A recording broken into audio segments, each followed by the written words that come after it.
The first light of dawn falls gently over the marble columns of the Forum, washing the city of Rome in a pale gold.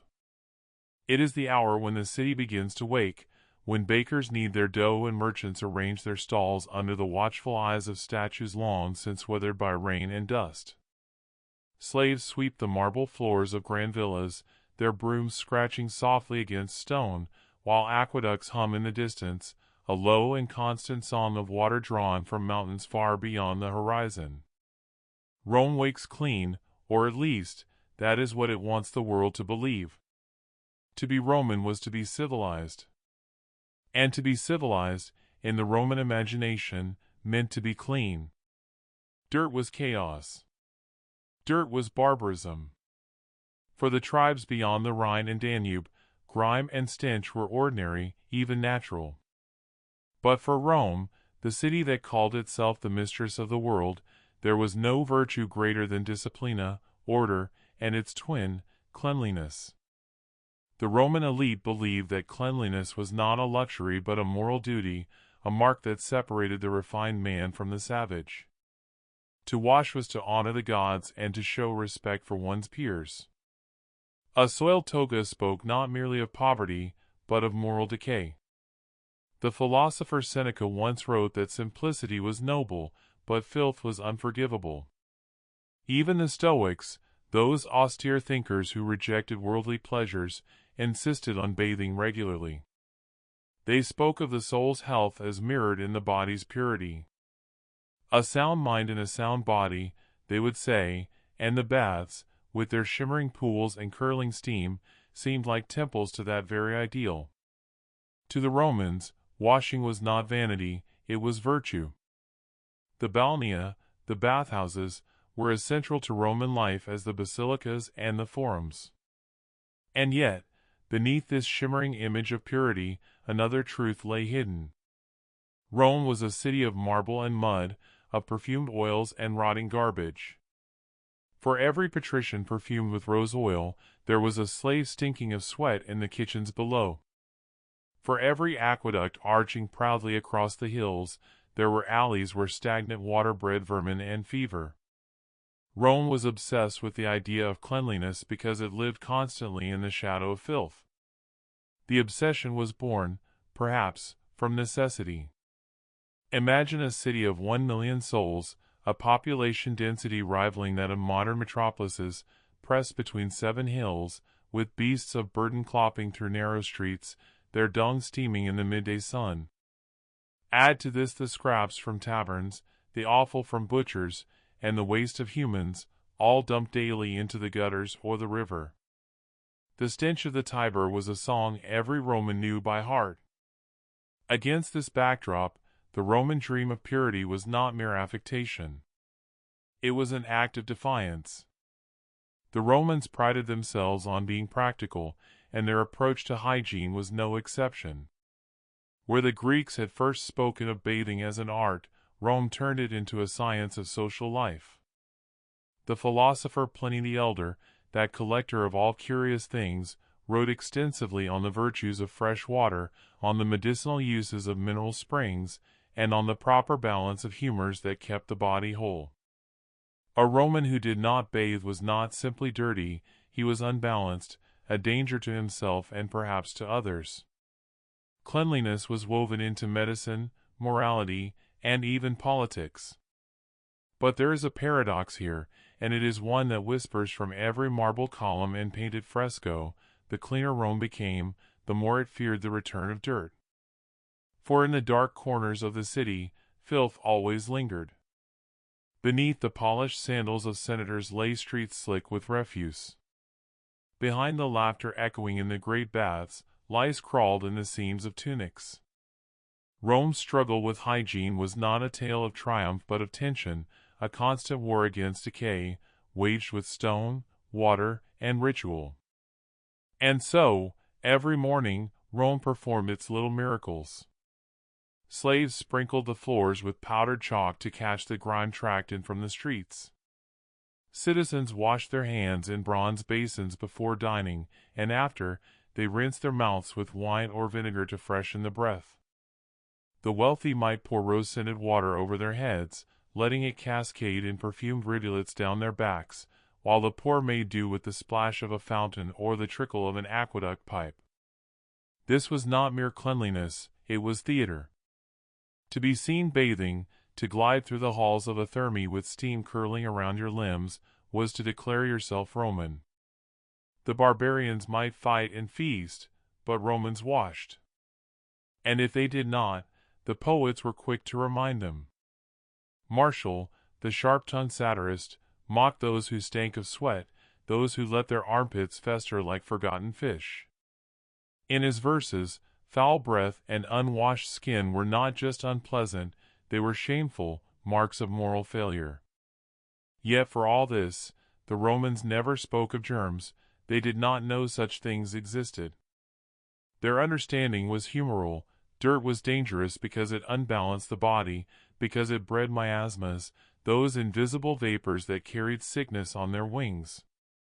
To cleanse the skin was to purify the air, to ward off the unseen spirits of disease. And so they bathed, and bathed again, sometimes twice or even 3 times a day, certain that the water would wash away not only sweat and oil but misfortune itself. Still, one must ask, how clean was Rome, truly? Were the marble baths, the scented oils, and the perfumed halls symbols of health, or of vanity? For while citizens soaked in warm pools and scraped their skin with gleaming strigils, rats scuttled through sewers, and plague crept silently through the empire. The Romans built their identity on the promise of purity, but purity, like empire, was an illusion that demanded constant labor to maintain. And so, as the sun climbs higher and the forum stirs with life, remember this, Rome's greatness was measured not only in legions and laws, but in water, endless rivers of it, drawn from distant hills, flowing through marble mouths into a city forever at war with its own dirt. Cleanliness was not a choice for Rome.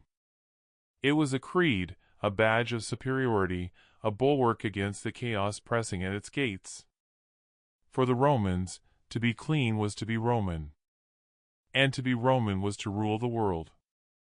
If cleanliness was a Roman virtue, then water was its silent accomplice, the lifeblood that made purity possible. But Rome was not born beside a great river like the Nile or the Euphrates. It had the Tiber, yes, but the Tiber was treacherous. Its banks were low and muddy, its waters brown with silt, its currents swelling dangerously with spring rains. The river gave life, but it also carried death, stinking refuse, the corpses of animals, the filth of a city too vast to cleanse itself with a single stream. If Rome was to conquer filth, it needed something greater than the Tiber. It needed rivers of stone.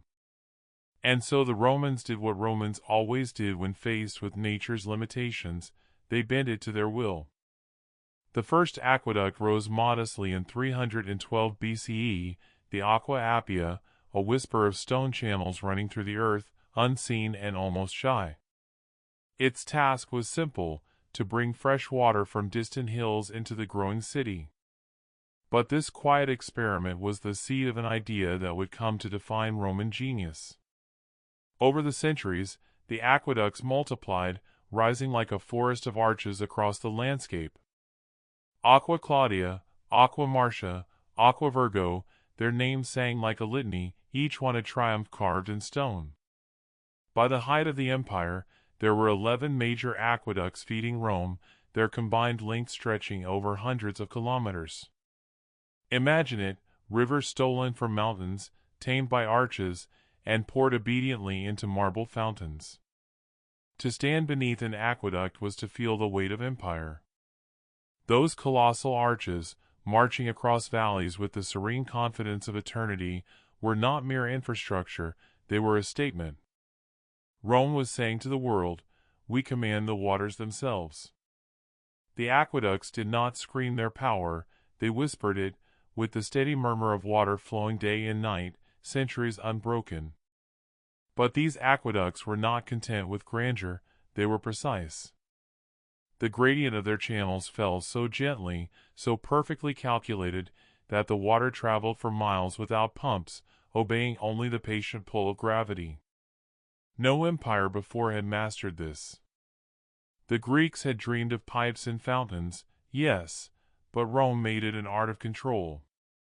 Vitruvius, the great architect, wrote of these wonders with the pride of a man describing the pulse of a living city. And in a way, that is what they were, Rome's arteries, carrying health and order to every marble limb.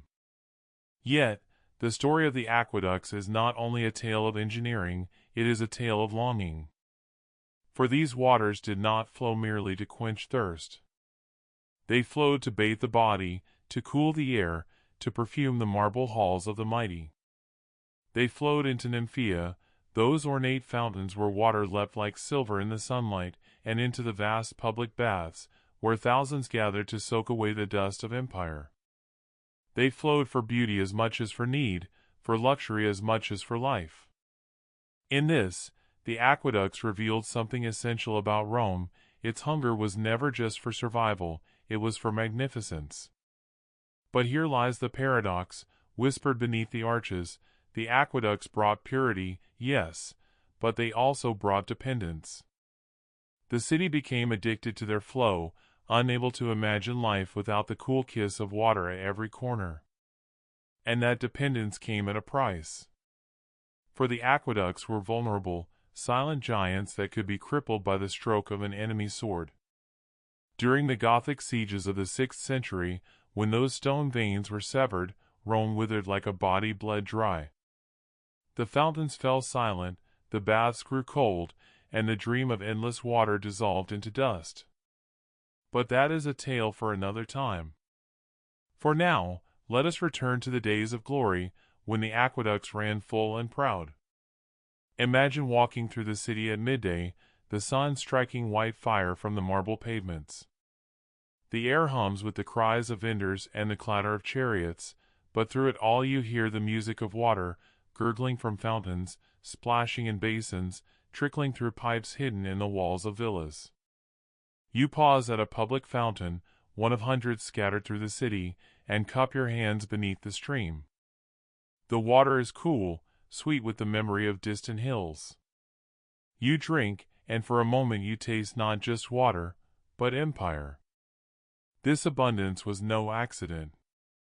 Rome regulated water with the same rigor it applied to law and war. The curator aquarum, the water commissioner, was a man of rank and dignity, overseeing a vast network of engineers and slaves who maintained the channels, cleared the silt, and repaired the leaks. Every drop was accounted for. There were fines for those who stole water, for those who dared to tap the pipes to fill private cisterns. For water was not just a necessity, it was a privilege, a symbol of Rome's order carved into the very fabric of daily life. And yet, for all its control, Rome never forgot to dress utility in beauty. The aqueducts did not merely carry water, they carried wonder. Their arches framed the sky like triumphal gates, their fountains glimmered like jewels set in marble. To stand before the Fontana di Trevi today, centuries after the empire's fall, is to hear an echo of that old Roman dream, that water, harnessed and humbled, could be more than life, it could be art. But the aqueducts tell another story, too, one less gilded, one that lurks behind the glitter of fountains. They remind us that Rome's pursuit of cleanliness was always a race against time, against rot, against the press of bodies in a city too vast for its own good. The aqueducts brought water, yes, but they also brought complacency. For while the baths steamed and the fountains sang, sewage festered in the gutters, and the Tiber swelled with filth. The Romans believed they had conquered nature, but nature, patient and silent, was only waiting. And so, as the shadows lengthen and the arches of Aqua Claudia glow red in the setting sun, we must ask, did Rome build aqueducts to keep itself clean, or to convince itself that it was? For in those soaring arcs of stone, we see not only triumph, but anxiety, a civilization forever chasing purity, even as the world around it slipped toward decay. If the aqueducts were the arteries of Rome, then the bathhouses were its beating heart, a heart that pulsed not only with water, but with life, ambition, and the intoxicating hum of society. To speak of Roman cleanliness without speaking of the baths is to whisper a story with no voice, for in these cavernous halls of steam, Rome revealed itself, naked, gleaming, and magnificent. Step through the bronze doors of a great thermae, perhaps the baths of Caracalla, rising like a palace of heat and marble, and the first thing that strikes you is the scale. These are no modest washing houses. These are cities within walls, labyrinths of chambers soaring beneath coffered ceilings painted with gods. The floor beneath your sandals glows warm with heat, drawn from the hypocaust, that miraculous system of underfloor furnaces that whispered warmth into every corner. Columns of polished granite reach skyward like petrified flames, and beyond them, pools stretch wide as lakes, their surfaces trembling with ripples of pale blue light. Voices echo, laughter rolls like thunder, and everywhere the hiss of steam hangs heavy in the air. But the Roman baths were more than places to bathe. They were temples, temples not to Jupiter or Mars, but to the cult of the body, to the worship of order and leisure. Here, the citizen came not only to cleanse his skin, but to polish his status, to parade his grace before the eyes of his peers. Senators reclined on marble benches, philosophers argued beneath mosaics of dolphins and nereids, poets recited verses while perfumed steam curled like incense around their words. In the shimmering heat of the caldarium, politics was whispered, alliances forged, destinies decided. Rome bathed together because Rome ruled together. Consider the ritual, precise and unhurried as a sacred rite. The bather begins in the apoditerium, the dressing room, where slaves strip him of his garments and anoint his body with oil, olive oil, fragrant and golden, the liquid armor of Roman skin. Then, perhaps, he visits the palestra, the exercise yard, where the young and the proud grapple in the dust, their muscles gleaming like bronze in the sun. Sweat pours, sinews strain, and then, flushed and breathless, he enters the baths proper. First, the tepidarium, a chamber of mild warmth, where the body learns to soften. Here, light falls in golden shafts through high windows, gilding the marble like honey. Then the caldarium, the hot room, heavy with steam, its pools shrouded in mist. The heat seeps into the bones, melting the stiffness of the day, and the skin shines with the sweat of release. Some linger long, surrendering to the embrace of heat, until the pulse drums loud in the ears. And then, the plunge. The frigidarium, the cold bath, a pool of blue steel where the body shudders and gasps, reborn in a shock of icy purity. Few moments in Roman life were so vivid, so rawly alive, as that plunge from fire to frost. And yet, for all their grandeur, the baths were astonishingly democratic, at least for those who were free. For a few quadrans, the smallest coin of the realm, even the humblest citizen could step into halls fit for emperors, could feel beneath his feet the same mosaics that glittered under the stalls of senators.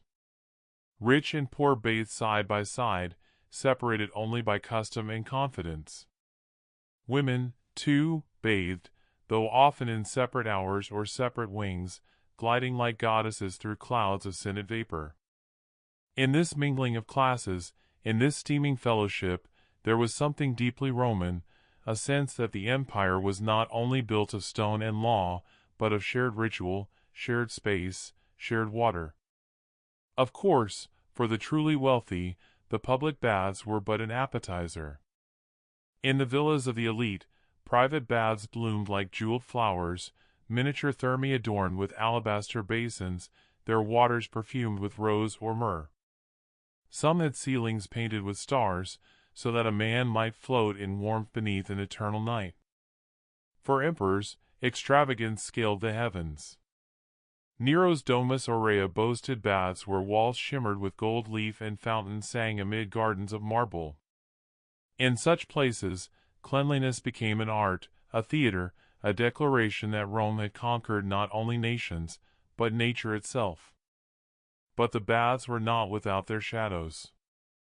For all their polish and perfume, they could be dens of excess, of gossip, of vice. Moralists like Seneca thundered against their luxuries, lamenting the decadence of men who steamed like lobsters while the old virtues froze outside. In the echoing vaults of the Thermae, whispers could become daggers, scandals could bloom like mold in the damp. And always, there was the lurking truth, the baths were not entirely pure. The same waters that caressed the skin of senators swirled around the limbs of hundreds, thousands, carrying with them the invisible seeds of disease. Rome believed it had mastered filth, but filth, cunning and unseen, often slipped through the cracks. Still, the baths endured for centuries, as essential to Rome as bread and circuses. When the empire spread, the Thermae followed, sprouting like marble blossoms in the provinces. To walk through Gaul or Hispania and see a Roman bath rising among barbarian huts was to see the empire stamping its seal upon the earth, civilization, incarnate in stone and steam. And when Rome fell, when its legions crumbled and its roads grew silent, it was the silence of the baths that mourned the loudest. The fires of the Hippocaust went cold, the pools dried to dust, and in the shadowed ruins where once laughter rang, only the wind whispered among the broken tiles. But even now, even as we stand centuries away, the ghost of those baths lingers. Step into a modern spa, feel the warmth bloom in your bones, and somewhere in the hiss of steam you will hear an echo, a murmur from the marble halls of Caracalla, a sigh from the gilded chambers of Nero. The Romans may have fallen, but their dream endures, that water and heat, harnessed and hallowed, can make us not only clean, but whole. It begins in silence, beneath the marble and brick of the Roman Forum. A dark tunnel, slick with moisture, running like a secret artery under the city's beating heart. This was the Cloaca Maxima, the great drain, one of the oldest and most enduring engineering marvels of the Roman world. It did not gleam with the grandeur of an aqueduct arch or the soaring majesty of a temple, but without it, Rome would have drowned in its own filth. The story of the Cloaca Maxima predates the emperors, reaching back to the days of kings, around the 6th century BCE, when Rome was little more than a growing cluster of huts along the Tiber. The land between the hills, Capitoline, Palatine, Velian, was swampy, foul, and prone to flooding. In that stagnant water bred disease, a silent killer lurking in the mud. The kings understood something profound. To rule, they must control nature. So they set men to work, digging and lining a massive trench with stone, a channel that would carry the stagnant water, and later, the waste of a growing city, away to the Tiber River. At first, it was simple drainage, not a sewer as we think of it today. But as Rome grew from huts to houses, from forum to empire, the Cloaca Maxima evolved. The Romans enclosed it with vaulting arches, some so strong that 2,000 years later they still stand, their stones locked in perfect harmony. The tunnel widened to accommodate more flow, swallowing not just stormwater but the refuse of public baths, street runoff, and human waste flushed from private homes and public latrines. Imagine walking through the Forum during the height of Rome's glory. The temples gleam with marble, senators stride in white togas, merchants hawk their wares. Beneath their sandal feet, unseen and uncelebrated, the Cloaca Maxima hums with life, a hidden river of filth, surging toward the Tiber. There were no treatment plants, no chemical purifiers. The system relied on the relentless force of water. Rainfall and aqueduct overflows swept the waste away, diluting it in the river, carrying with it the stench of a city of 1,000,000 souls. For the Romans, this was progress. Before the cloaca, cities stagnated in their own excrement, their streets ankle-deep in muck. Now, Rome could breathe. But the truth was grimmer than the propaganda. The Tiber, the same river that received the waste, was also a source of water for washing and, in times of need, for drinking. Downstream, the waters that glittered in the sun concealed what they carried from the sewers upstream. Disease could still spread silently: typhoid, dysentery, parasites. Rome had mastered engineering, but not microbiology. Still, the cloaca was a triumph. It was more than a drain, it was a symbol of Roman power over chaos, an invisible foundation for an empire that worshipped order. The ancients even gave a divine favor. Cloacina, the goddess of sewers, was honored in a tiny shrine near the Forum. They understood, in their way, that the health of the city depended on this subterranean lifeline. And yet, walking through those dark tunnels today, you can almost hear the echoes of the past: the rush of water, the scrape of shovels, the grunt of slaves hauling stone. A world above glittered with marble, but its survival depended on the darkness below. Without the Cloaca Maxima, there could be no Rome as we know it. The empire's story began not just with armies and emperors, but with the quiet conquest of waste. Step off the bustling streets of Rome and into a shaded portico. Here, behind rows of Corinthian columns, lies a space both intimate and communal, a Roman public latrine. You might expect secrecy, partitions, or at least a semblance of privacy. But in Rome, the bathroom was a stage, a gathering place, a social forum with no doors, no stalls, and no shame. Picture a long, rectangular hall with polished stone benches running along the walls. Each bench is perforated with neat, evenly spaced holes, like some curious board game. Beneath the benches flows a constant stream of water, part of the city's intricate hydraulic system, carrying waste toward the Cloaca Maxima and then the Tiber. Another shallow channel runs at your feet, brimming with clean water for washing. This is not a place to rush in and rush out. It is a place to linger, to converse, to share the day's news while relieving oneself in full view of strangers and friends alike. There were dozens of such latrines scattered across Rome, some attached to bathhouses, others nestled near busy markets and forums.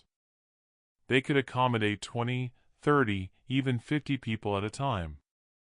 And no, the Romans did not avert their eyes or whisper apologies. They laughed, debated politics, recited poetry, or discussed gladiator games, all while seated shoulder to shoulder, tunics hitched above the knee. Privacy, that modern obsession, was foreign to the Roman mind. Life itself was public, why should its necessities be otherwise? But the latrine was more than a conversation pit, it was a ritual space, bound by unwritten codes. One such code involved the tersorium, the humble cleaning tool that has fascinated and horrified modern historians. Picture a wooden stick topped with a sponge, stored in a basin of salt water or vinegar. When nature called, you reached for the tersorium, gave it a rinse, did your business, and returned it for the next user. Communal, yes, but hygienic? Hardly. The Romans believed vinegar was a disinfectant, and to their credit, it probably killed some bacteria. But in a room filled with dozens of shared sponges, the risk of spreading disease must have been immense. Dysentery, parasites, intestinal infections, these were the unseen companions of Roman life. Even so, there was elegance here, in its own way. The walls were often adorned with mosaics or frescoes, sometimes depicting gods of fortune, because what better patron to invoke in such a place? The floors shimmered with marble. Some latrines boasted heated floors, a small luxury on cold mornings. And for those who could afford it, there were attendants ready to fetch water, hold cloaks, or even provide perfumes to mask the inevitable odors. Yet for all its sophistication, the Roman latrine could never entirely escape the stench of reality. Ventilation was primitive, and in summer, the air hung heavy with ammonia and rot. Imagine the smell of 50 men sitting in a stone hall on a hot July afternoon, the air thick with sweat and waste, flies buzzing in lazy circles. And yet, this was Rome's pride, a testament to engineering, to communal spirit, to the conviction that civilization could tame even the most primal of needs. And here's the most striking part: the communal toilet outlived the empire. Archaeologists have unearthed these spaces across Roman provinces, from Britannia to North Africa, echoes of an age when even the most private act was shared, when hygiene was not a solitary ritual but a public duty.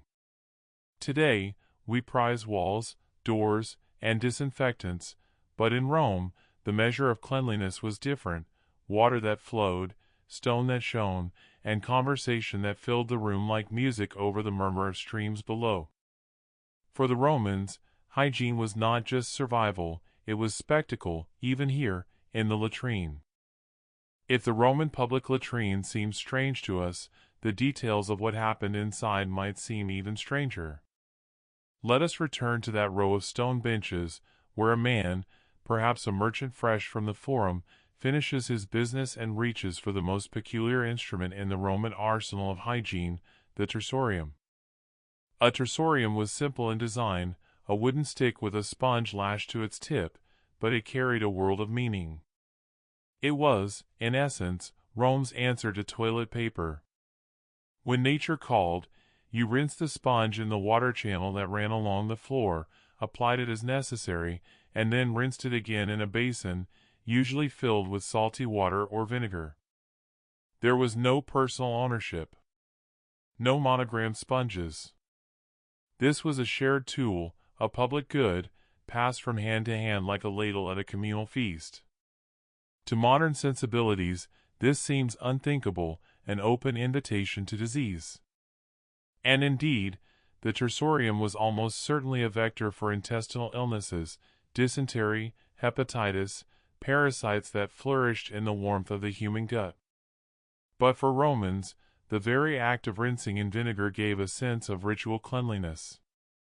Vinegar, after all, was the empire's favorite disinfectant, used on wounds, on floors, even in wine to temper its strength. It was purification by sourness, and the Romans trusted it. The tersorium was not the only cleaning method in use. Wealthier citizens might employ wool or linen cloths, soft, absorbent, and far less public. Others used small ceramic shards called pessoi, smooth stones rubbed to a polish. These, too, seem harsh to us, but in an age without Charmin Ultra Soft, a rounded pebble was better than nothing. And then there was the curious mention in satirical texts of pine cones and broken pottery, likely exaggerations, but telling all the same. For the poor, hygiene was not a matter of comfort but of necessity. Tools aside, the act of cleansing was tinged with superstition. The Romans believed that disease could enter the body through any opening, and the anus, vulnerable, moist, and lowly, was considered a gateway for evil humors. Physicians like Galen wrote long treatises on the dangers of improper evacuation, warning of fevers and fluxes that began in the bowels. A clean rear was not just a matter of courtesy, it was a bulwark against sickness and misfortune. Yet the tersorium was more than a practical tool, it was a cultural symbol, immortalizing graffiti and jokes. Martial, the sharp-tongued poet of the 1st century, made sport of it in his epigrams, mocking those who used perfumed sponges while others made do with brine. In these lines, we glimpse a truth: hygiene, like everything in Rome, was tied to status. A man's sponge said as much about him as his sandals or his toga. Still, the tersorium had its limits, and even the Romans sensed its risks. Some latrines kept separate sponges for regulars, stored in little niches like communal toothbrushes. Others may have had attendants in charge of rinsing, replacing, and guarding the precious tools from theft. Imagine the indignity of a stolen sponge, a small disaster in the rhythm of daily life. And then there were the soldiers, the empire's iron sinew. Far from the marble latrines of Rome, in windswept forts along the Rhine or the Danube, hygiene was harsher. Excavations at Vindolanda in Britain reveal sticks, thin, tapered, and stained, that may have been personal tersoria, carried like mess kits in the soldier's pack. For men who marched in mud and blood, a sponge on a stick was as vital as a whetstone or a flask of oil. From the grandeur of the baths of Caracalla to the muddy ditches of Germania, the story was the same. The Romans believed in washing, in wiping, in scouring the body as an act of civilization. Even if the tools were crude, even if the vinegar stung and the sponges smelled faintly of their former duties, the principle remained. Cleanliness was Romanitas. Dirt was barbarism. And so, the tersorium, humble, spongy, communal, became an emblem of the empire's will to order, a small stick holding back the chaos of filth. Tomorrow, the baths await. But for now, rinse the sponge, lay it in the basin, and smooth your toga. Outside the latrine, the city roars with life. Inside, the water murmurs, and Rome, mighty Rome, remains spotless, at least in its own eyes. If the public latrine was the workshop of necessity, the bathhouse was the theater of leisure, a place where cleanliness became an art, a spectacle, a statement of power. To speak of Roman hygiene without the baths would be like telling the story of the Colosseum without the gladiators. For in those vast, vaulted halls of marble and steam, Rome scrubbed not only its body, but its soul. Imagine stepping into the baths of Caracalla in the 3rd century.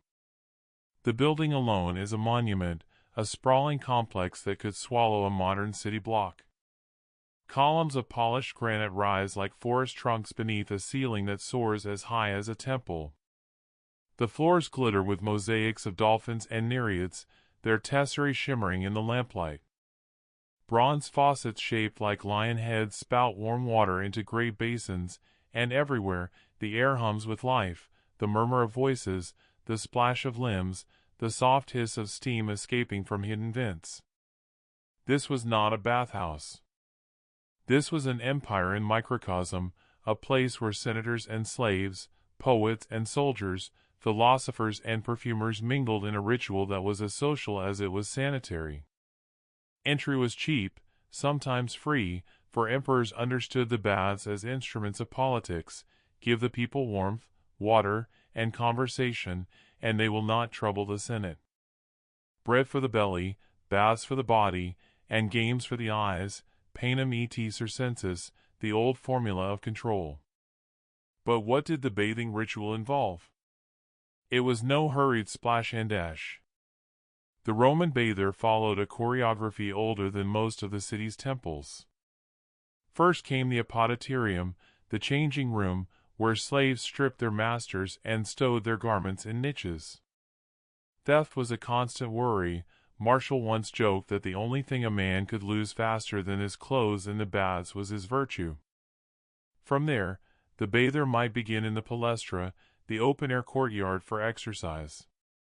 Here, men wrestled, ran, through the discus, sweat, after all, was the prelude to cleanliness. Then into the tepidarium, a warm chamber designed to coax the pores open, the marble floor heated from beneath by the genius of the hypocaust, that underfloor furnace system that made the baths an engineering miracle. After the tepidarium came the caldarium, the hot room, thick with steam, where men reclined on benches slick with condensation, their bodies gleaming like statues. And finally, the frigidarium, a plunge into cold water that shocked the senses and sealed the skin. Cleanliness was not passive. There were oils to be applied, scraped off with a curved bronze blade called the strigil, massages to knead away the knots of labor, perfumes to mask the musk of the day. Slaves performed these services, their hands moving like instruments in a symphony of sensation. To be bathed was to be reborn, to shed the grime of the streets, the tension of lawsuits, the dust of the forum. Yet beneath the luxury lay complexity. Water had to flow, gallons upon gallons, drawn from aqueducts that spanned valleys and pierced hills. Fires had to burn, stoked day and night, to heat the caldaria. The baths were a machine of marble and muscle, laboring unseen to deliver the illusion of effortless ease. And like any machine, it could falter. In times of crisis, when the aqueducts cracked or the grain ships failed, the baths grew silent, their empty halls echoing with the memory of laughter. Still, when they functioned, they were unrivaled. Visitors from the provinces gaped at the baths of Diocletian, where 3,000 could bathe at once. Here, wrote the poet Statius, the people are not bathed, but baptized. And indeed, the language of cleansing in Rome had a spiritual undertone, a sense that to wash the body was to wash away the stains of the world. Not everyone approved. Stoic philosophers muttered that the baths bred decadence, that the true sage needed only a cold stream and a clear conscience. Christians, too, viewed them with suspicion, those naked crowds, those pagan statues, those whispers in the steam. By the 4th century, as faith shifted and the empire trembled, some baths closed, their marble cracked, their fires cold. But for centuries, they had been Rome's second heart, pumping warmth and water through the veins of its people. Step outside the baths at sunset. The sky over the Aventine burns like embers, and the Tiber gleams in the fading light. Your skin glows, slick with oil and clean as ivory. You have bathed as emperors bathed, as legionaries bathed, as merchants bathed, bound together by ritual, by water, by the belief that to be Roman was to be washed. Tomorrow, the streets will be filthy again, the latrines foul, the sponges vinegar-scented. But tonight, in the hush of twilight, you are pure, and Rome, oh, Rome, is eternal. Cleanliness in Rome was never just about avoiding disease, it was a theater of identity, a silent language written on the skin. A Roman who smelled of sweat and grime declared himself poor, careless, or worse, barbaric. To smell sweet, to gleam like polished marble, this was a kind of armor, as crucial as a legionary's shield. And so, a vast economy blossomed around the art of being clean. Enter the unctors, the oilmen, who stood in the apodyteria of great bathhouses, flasks of scented oil slung from their shoulders like priests bearing holy water. For a few coins, they would anoint your limbs with oleum infused with saffron, rose, or exotic spices from Arabia. The rich, of course, demanded extravagance, oil stored in crystal, perfumed with the resin of trees that grew only in lands whispered about by poets. A senator might leave the baths smelling of cinnamon and costus, a fragrance that cost more than a soldier's annual pay. Perfume, in Rome, was not a luxury. It was an expectation. Pliny the Elder grumbled that there is no luxury more expensive than scent, and he was right. Rome imported frankincense from Arabia, myrrh from the Horn of Africa, spikenard from the Himalayas. The Silk Road fed not just Roman wardrobes, but Roman vanities. To dab ambergris upon the skin was to proclaim your wealth as surely as a marble villa on the Palatine. And then there was soap, or rather, its absence. The Romans knew of soap, but they considered it crude, a barbarian invention from the forests of Gaul. A true Roman cleansed himself with oil and strigil, scraping away sweat and dust in gleaming curls. Soap was for washing linen, not limbs. And yet, by the late Empire, whispers of a softer, bubblier way began to spread from the north. Someday, soap would rule Europe. But not yet. Cosmetics, too, were a world unto themselves. Women whitened their faces with chalk or lead, a dangerous vanity that sometimes ended in death. They rouged their cheeks with vermilion, lined their eyes with kohl, stained their lips with wine dregs. A well-born lady might spend hours perfecting the art of appearing effortlessly radiant.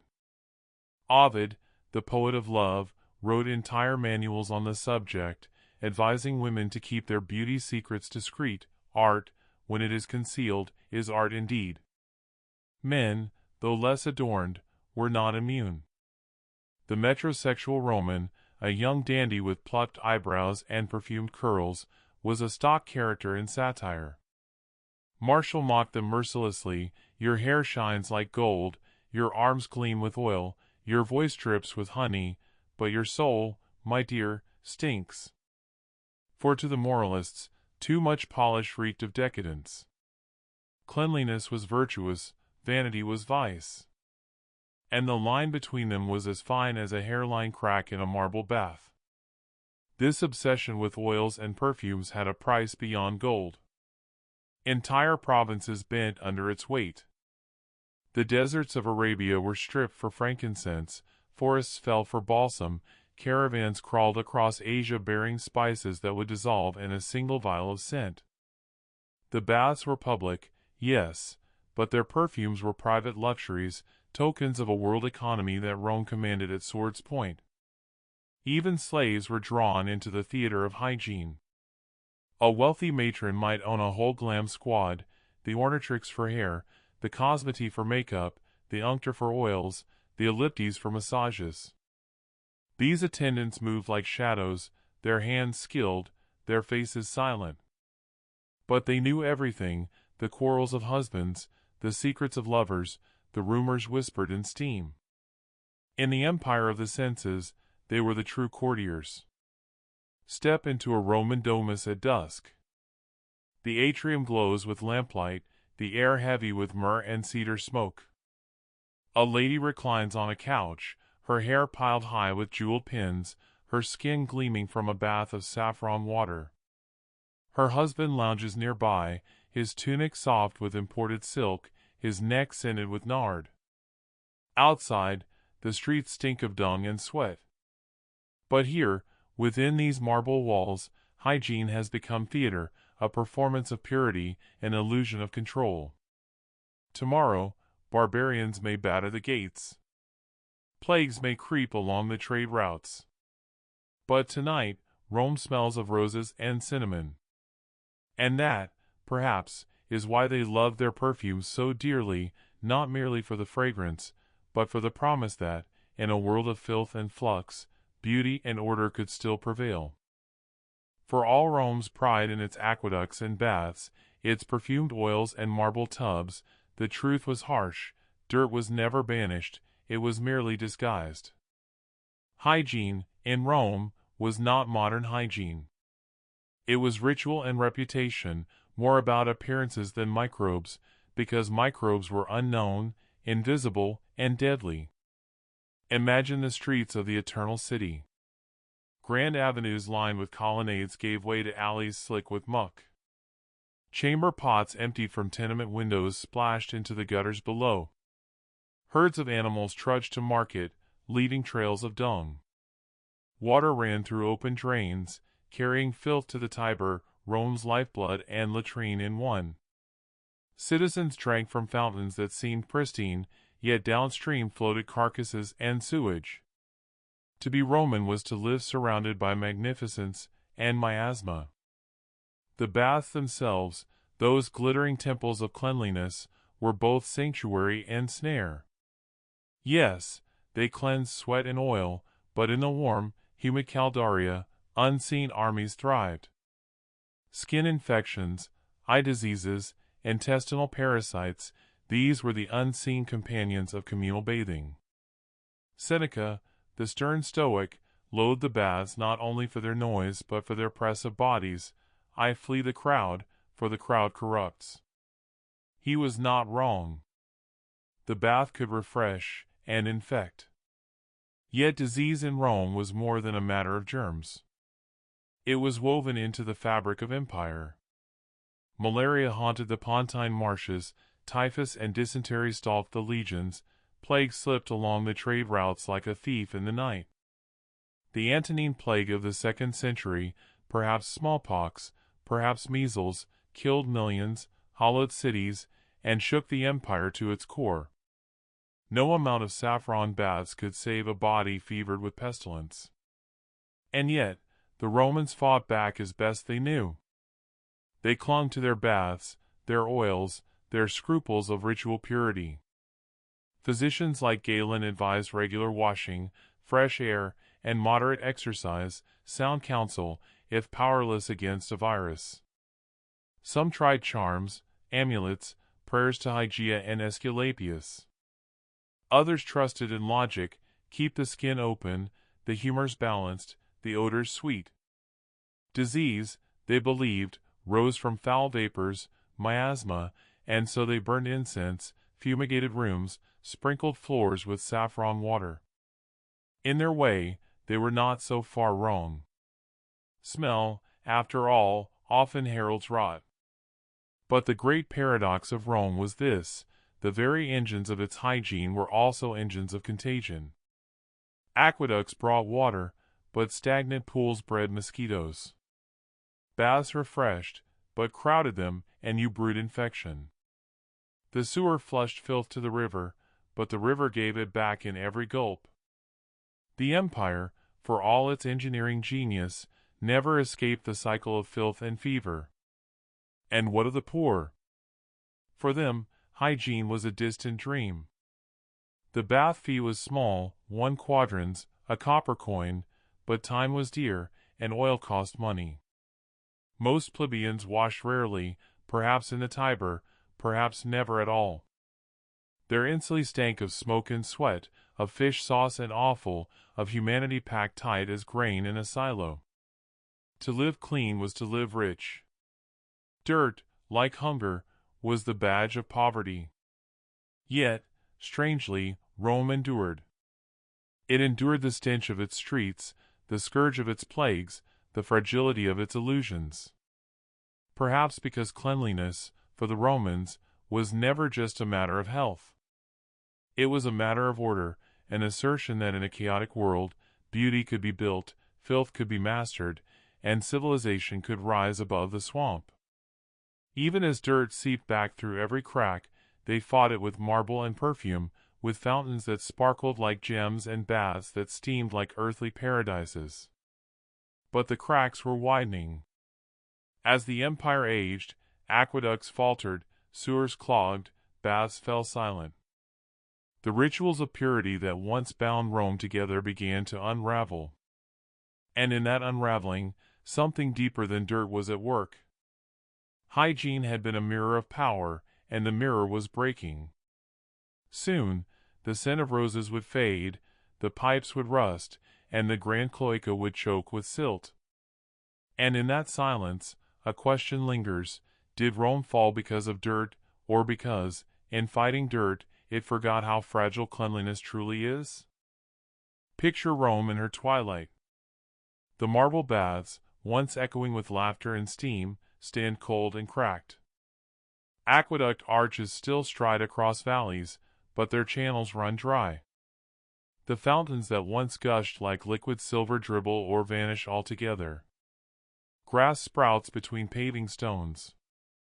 The smell returns, the raw, unperfumed breath of a city slipping back into mud. It did not happen overnight. The collapse of Rome was a long unraveling, and with each thread that snapped, hygiene frayed too. Maintenance costs soared as tax revenues withered. Roads rutted, granaries emptied, and the army, once an iron wall, became a brittle reed. Barbarian invasions battered the frontiers, but it was neglect, slow, relentless, that conquered Rome from within. The aqueducts, those miracles of stone and gradient, were not immortal. They needed guardians, masons to mend cracks, engineers to clear silt, soldiers to guard springs. When the empire's pulse slowed, these guardians vanished.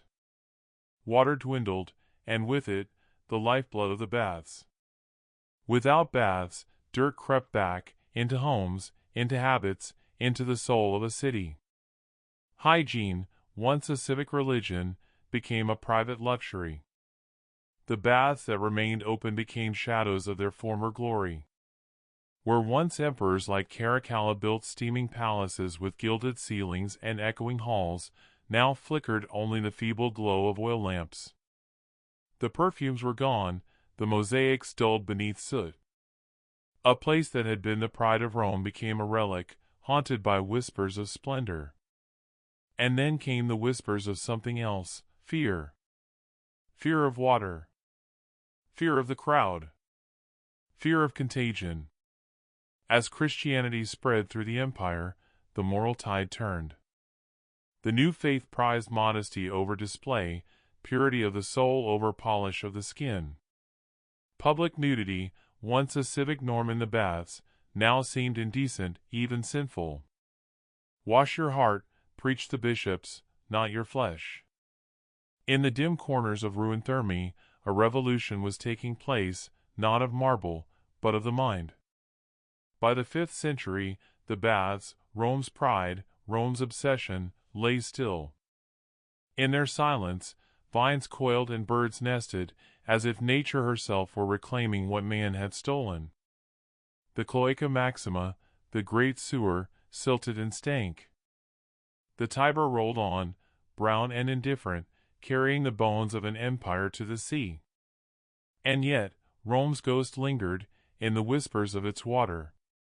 The medieval world that followed, so often painted as dirty and dark, inherited the ruins of Rome, and with them a question: was hygiene a dream too grand for men to hold? For centuries, Europe bathed rarely, fearing water as a carrier of plague. Where Rome had scented its skin with rose oil, later ages masked stench with musk and powder. The bathhouse became a brothel, then a memory. What lesson lies in that long decline? Perhaps this: hygiene is not only pipes and perfumes. It is power. It is wealth. It is the belief that order can triumph over chaos. When Rome was strong, its streets sang with fountains. When it faltered, the water stilled, and so did the dream. But dreams return. Today, when we twist a tap and clear water leaps like a tamed river, we are heirs to Rome's ambition. We walk in the shadow of aqueducts every time we shower. We echo the Romans when we scrub and scent and strive to banish dirt from our lives. And like them, we forget, cleanliness is never permanent.